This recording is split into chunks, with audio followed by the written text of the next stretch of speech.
За асуулт ч юу ах вэ? Ер нь юу болсныг л ярий. Өнгөрсөн баасан гарагт одоо бүгдээрээ чиглэл аваад, ажлын хэсэг даалгавар аваад ажиллалаа. Тэгээ ажлын хэсгийн дарга маань өөрөө ажлын хэсгийг ахалж иж 1-7 хоног гадагшаага явчихад ирчээд чуулганы уур амьсгалаач мэдрээгүй эхний ажлын өдөр баахан гишүүдтэй уулзаж за тэрийгэ татчих тэрий чинь оруулчих гэж баахан тохироо 8 хэлээ.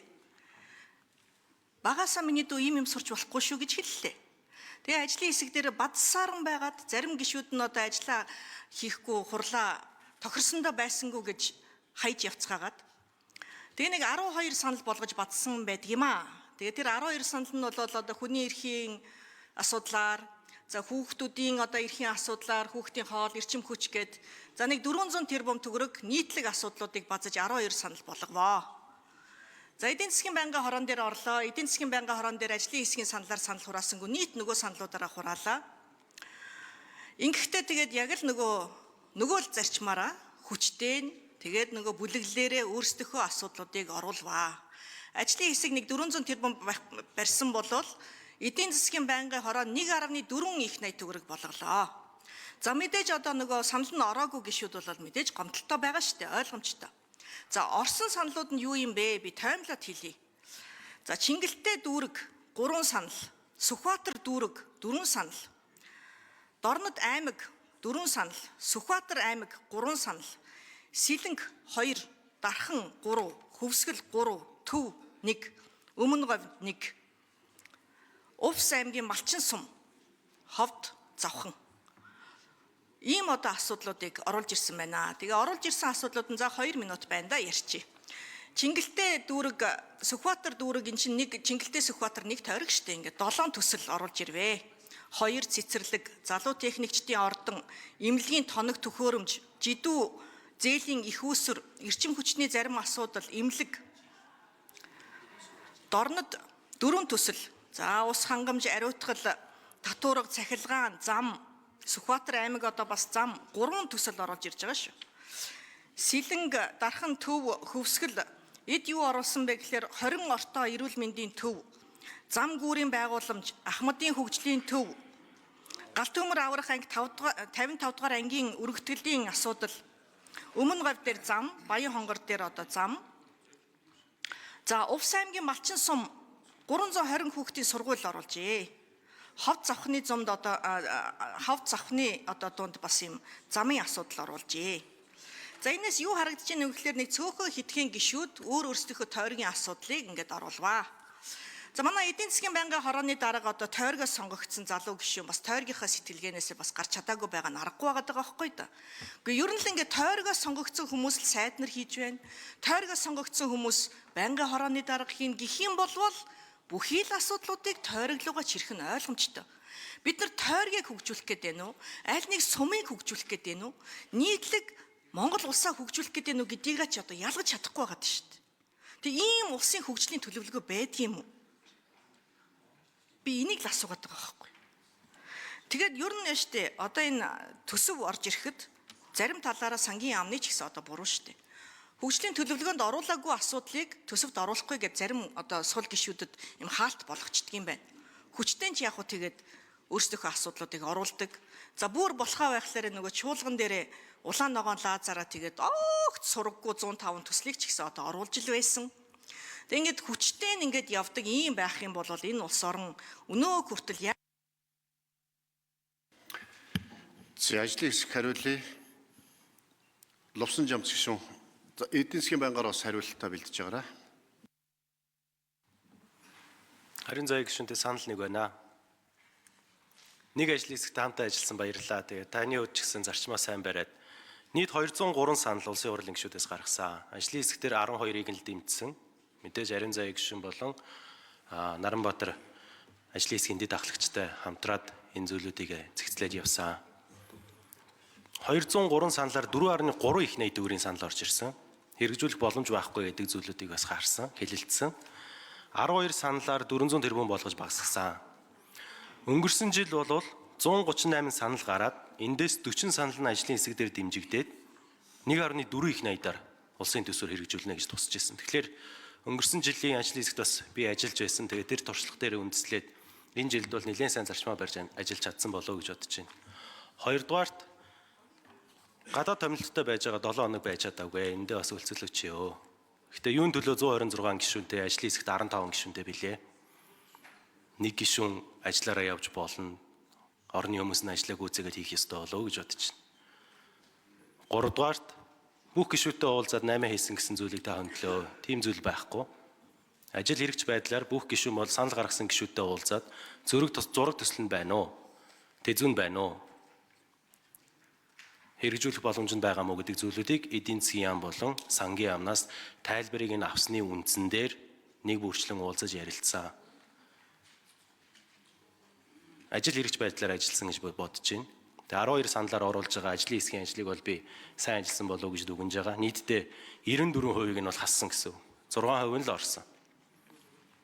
Эдийн засгийн байнгын орон дээр дэмжигдсэн 37 санал байгаа. Тэгээ энэ дээр эдийн засгийн байнгын орны дарга хариулна хаа. За заяа бол дарга эдийн засгийн байнгын орон дарга нэмж хариулъя. За баярлалаа. За Ариун заяа гишүүний асуултанд хариулъя. За ажлын хэсэг бол улсын хурлын даргын захирамжаар одоо байнгын ороодын дундын асуудал учраас одоо 15 хүний бүрэлдэхүүнтэй ийм ажлын хэсгийг захирамжаараа байгуулж ажилласан. Ажлын хэсэг маш сайн ажилласан гэж ингэж үзэж байгаа байнгын орон даргын хувьд. 203 санал орж ирсэн. Эндээс байнгын орон дээр санал хураалгахаар нийт 88 санал орж ирсэн байгаа. За ажлын хэсгээс дэмжигдсэн 12 санал, бус санал нь бол ажлын хэсгээр дэмжигдээгүй санал гэсэн ийм томьёолоор оруулж ирсэн. Сая ажлын хэсгийн дарга Лувсан Жамц гишүүн маань хэлж байна. 203 санал ирсэн. Ингээд ажлын хэсэгтэн дээр гишүүдэд уулзаж одоо хууль тогтоомжид нийцсэн хэсэг талаар танилцуулга бас мэдээлэл өмнөх хуралдаан дээр хэлсэн асуудлаар одоо За гүйцээгээд хариулчихъя. Заяа бол шүү. Заяа бол дарга. тийм. Ингээд гишүүд бол гаргасан саналаараа санал хураалгахгүй гэсэн ийм одоо саналыг гаргасан байдаг. Ингээд байнгын орны хурал дээр 88 санал орж ирсэн. За саналыг хураалгах явцад бас энэ хөгжлийн бодлого төлөвлөлтийн тухай хуультай нийцж гэнэ үү? Ялангуяа 6-гийн 10 дээр байгаа юм. Монгол улсыг хөгжүүлэх 5 жилийн үндсэн чиглэл, аймаг нийслэлийн хотыг хөгжүүлэх 5 жилийн үндсэн чиглэл, засгийн газрын үйл ажиллагааны хөтөлбөр, за 6-гийн 12 дээр нь санхүүжилтийн их усүр тодорхойлсон эсэх техник эдийн засгийн үндэслэл зураг төсөв нь байгаа эсэх гэсэн ийм одоо шаардлагуудыг хангасан байх ёстой гэдэг ингээд заачсан. За хуралдааны дэгийн тухай хуулийн 13-2 дээр эдгээр одоо тухайн хуулиар тогтоосон журам зөрчигдсөн болов санал хураалж явуулахыг хориглоно гэсэн. Ингээ байнгын орооны хурал дээр ажлын хэсэг буюу засгийн газраас дээрээс нь ажлын хэсгийн одоо орсон гишүүдээс санал гаргасан гишүүдээс хууль тогтоомжид нийцсэн хэсэг талаар саналыг асуугаад санал нь нийцсэн гэсэн саналыг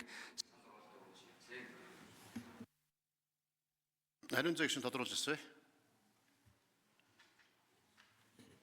За ингээд шинэ хуучин анх удаа сонгогдсон, тойргоо сонгогдсон, жагсаалтаар сонгогдсон гэдэг гишүүдээс үл хамаарлагын байна гэдгийг ер нь бол иргэд харж байгаа баха.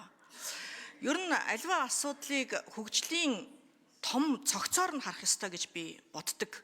Ийм ч учраас зарчмаа ярьж байгаа. Улсын хөгжлийн төлөвлөгөөнд аль нэг тойргийн асуудлыг жижиглэж оруулж болохгүй. Улс орноо хөгжүүлэх гэж байгаа бол томоор нь цогцоор нь нийт ард түмнийхээ амьдралыг харах ёстой. Ийм учраас энэ жилийн төлөвлөгөөг угаасаа ийм байдлаар батлаж явах нь угтаасаа буруу байгаа учраас засгийн газар эсвэл энийгээ татаж авах, эсвэл энэ төслийг батлахгүй байхыг гишүүдэд уриалж байна. Энэ төсөлд одоо орж ирж байгаа асуудлууд төсөвт ороод эдгээр аймаг, эдгээр сумд хөгжих юм байна. Бусад аймаг, бусад сумд хөгжихгүй юм байна гэдэг ойлголтыг бид өгж болохгүй. За эдийн засгийн байнгын орон дарга хариулъя. за их хурлын Батлахгүй бол юу болох юм бас хариулаарай. гишүүдийн бүрэн эрхийн дагуу энэ санал гаргах эрх нь гишүүдийн бүрэн эрхийн асуудал. Энэ чагуулгаар 203 санал гарсан. Энэ дээр мэдээж тойрогтой гишүүд тойрогтойгоо холбоотой саналууд, дээрээс нь нийт эрх ашгийг хангасан холбоотой саналууд, нэлээдгүй саналууд гарсан. Манай Сэддурж гишүүн гэхэд жишээлбэл яг нийт хүүхдүүдийн үдийн хоолтой холбоотой санал гэх мэтлэн ийм тухайлсан тойргийн биш нийт улс орны шин чанартай. Ганмаа гишүүн гэхэд нийт улс орны эрх ашигтай холбоотой энэ эрүүл мэндтэй холбоотой саналуудыг жишээлбэл гаргаж ирсэн байгаа гэдгийг хэлье. За ер нь бол энэ манай хөгжлийн бодлого төлөвлөлтийн тухай хуулийн дээр байгаа энэ 6-гийн 10-ын 2 дахь заалт бол эндээс болж гишүүд нилээдгүй маргаан үүсгээд байгаамаа. Энэ санхүүжилтийн хүүсвэр тодорхойлсон байх, зураг төсөв техник эзэн засгийн үндэслэл хийгдсэн байх гэдгээсээ болоод энэ асуудал үүсээд байгаа. Өнгөрсөн жилийн төсөв дээр бас энэ жилийн төлөвлөгөөнд тусгатаагүй бол төсөв дээр усын төсөв дээр тавих шаардлагыг хангахгүй гэж үзнэ гэсэнтэй холбоотойгоор их хурлын гишүүд энэ жилийн төлөвлөгөөн дээр суулгах талаар нилээдгүй санал ирсэн. Энэ дээр бол улсын хурлын даргын 2025 оны 523 дугаар захирамжаар ийм ажлын хэсэг гарцсан байгаа юм байна. Хөгжлийн бодлого төлөвлөлтийн тухай хуулийн дээр. За энэ дээр бол ажлын хэсгийн зүгээс бол үнэлгээ хийлгэж байгаа. Ерөнхийдөө энэ цаашдаа бид нар бол энэ жилийн хөгжлийн төлөвлөгөөн дээр яг үр дүнгуудээ тавьж яа. Тухайлсан салбарын үр дүнгуудыг энэ хуулийн дээр тодорхой маш товчхон баталдаг ийм жилийн төлөвлөгөө болгоё. Яг энэ үр дүнд хүрэхин төлөө ямар ажлуудыг яаж хийх үү, ямар төсвийн их усүрээр хийх үү, хувийн хөрөнгө оруулалтаар уу, гадаадын хөрөнгө оруулалтаар уу гэдэг асуудлыг төсвийн тухай хуулийг ярих үедээ шийдээ явдаг ийм зарчим руу шилжих нь зөв юм байна гэдэг ийм байр суурийг бас энэ одоо хуралдааныг ахалж явах төс ойлгосон гэдгийг бас хэлье. За энэ төлөвлөгөө батлахгүй байх нь болох юм уу? Ажлын хэсгийн ахлагч хариулъя. Төлөвлөж төсөвлөн зарцуулсан төсвөө хянаж үнэлгээгээ хийгээд татвар төлөгчдийн мөнгийг бид нэр үр дүндээ зарцуулж чадсан үгүй гэдгийг харах хэрэгтэй. Ингэж бид нэр үр дүнд суурилсан удирдлага, үр дүнд суурилсан засаглалыг бий болгох боломжтой. Тэгэхээр төлөвлөгөө бол хэрэгтэй. Агуулгын хувьд бол засах шаардлагатай гэдэг дээр ариун заяа гишүүнтэй санал нэг байгаа. Ажлын хэсгийг ахлаад би хөгжлийн бодлого төлөвлөлт түүний удирдлагын тухай хуулийн өөрчлөлт төсөл дээр ажиллаж байгаа. Энэ дээр агуулга дээр нь улсын төсвийн хөрөнгийг болвол зарцуулах зүйлийг хөгжлийн төлөвлөгөөн дээр тусахгүй. Төр үеийшлийн түншлэл, гадаа зээл тусламж, хамгийн гол нь гадны хөрөнгө оруулалт гэсэн энэ 3 зүйлийг тусгаад явъя. Улсын төсвөөр зарцуулах байгаа төслүүд нь байх юм бол төсөв дээрээ тусгаад явдаг байя гэсэн ийм үзэл баримтлалыг боловсруулад явж байгаа. Ойрын хугацаанд өргөн бариад энэ асуудлыг засахаар ажиллаж байгаа. Тэгэхээр хуулийг хэрэгжүүлэх ёстой засгийн газар, за улсын хурлын гишүүч гэсэн хууль дээдлэнэ гэж тангараг өргөдөг. Нэгэнд баталсан хуулиар хэрэгжүүлэх нь бидний үүрэг. Одоо төсвийн хүрээний мэдгэл улсын хөгжлийн жилийн төлөвлөгөө 2-ыг 6 сарын 1-ний дотор батлах ийм үүрэгтэй бидгээд улсын хурл. 6 сарын 1-ний дотор төсвийн хүрээний мэдгдлээ баталж чадахгүй бол улсын хөгжлийн жилийн төлөвлөгөө баталж чадахгүй бол дараад нь эдгээр төсвөө баталж чадахгүй. Дагаад одоо тийм үү? Бус олон хуулиудыг тийм үү? Баталж чадахгүй болно. Тийм болохоор бид нэр улсын төсвөө баталж чадахгүй бол аймаг орон нутгийн төсвөө баталж чадахгүй болно. За ингээд төсвөө батлахгүй байгаа дэвэл энэ чинь ерөөс эцэстээ улсын хурлч нь өөрөө тарах асуудал болно шүү дээ нөхдөө. Тийм болохоор бид нар бас энэ төсвийн 2027 оны төсвийн суурь нь болж байгаа хөгжлийн төлөвлөгөө төсвийн хүрээний мэдгдлээ хугацаанд нь баталж ээж энэ улсын хурлын чи өөрийнх нь чадамжтай авах чадамжгүй байх асуудал яригдах болно шүү. Тэгээ тийм болохоор гишүүд бас энийг энэ талаас нь бодож ойлгох хэрэгтэй. Тэгэхгүй одоо үүдээ хуулиа хэрэгжүүлэхгүй, төлөвлөгөө батлахгүй, төсвийн хүрээний мэдгдлээ батлахгүй гэж ярих нь бол цаашдаа маш их үр дагавартай гэдгээс ойлгоцоогоороо. За бүх чулууныг